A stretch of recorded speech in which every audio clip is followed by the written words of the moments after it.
It's August 31st, 1905. George Cornell is out fishing in the Deer Creek area of Custer County, Oklahoma. He's about to make a disturbing discovery.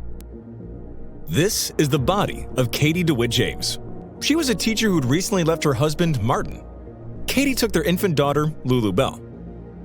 Lulu Bell had been found at a local farm around a month earlier in very suspicious circumstances. Katie's body was decapitated, with the head lying close by.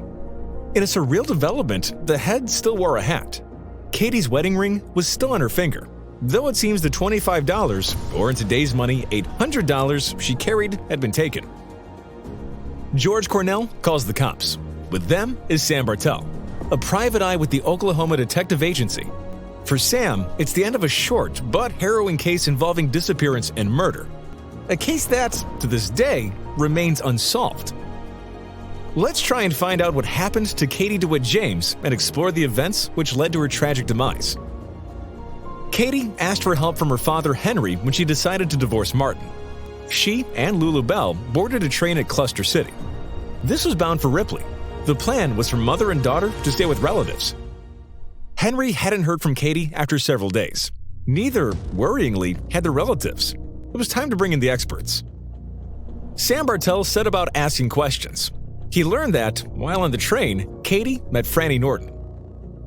Katie seemed to trust Franny, at least well enough to follow her off the train and miss her intended destination. Witnesses reported seeing Katie and Lulu Bell at Franny's house. Then, the very next day, the murder took place. Sam discovered that Franny took her buggy to the town of Hydro in Oklahoma. Katie and Lulu Bell were along for the ride. That buggy never reached Hydro. Franny and the buggy returned home. Katie and Lulu Bell didn't. Sam found the buggy and received a shock. There was blood on its wheels.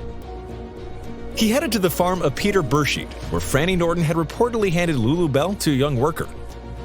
Franny then reportedly tried to make a run for it with her own children. However, Sam tracked her down. In another gruesome development, Franny poisoned herself when it looked like the game was up. So, what ultimately happened? Poor Katie had been shot in the head, but why? The coroner ruled this was a robbery, which is seen as strange by many, because Katie's wedding ring wasn't taken, among other valuables. Who was Franny Norton? She's described in different reports as either a prostitute or a housekeeper.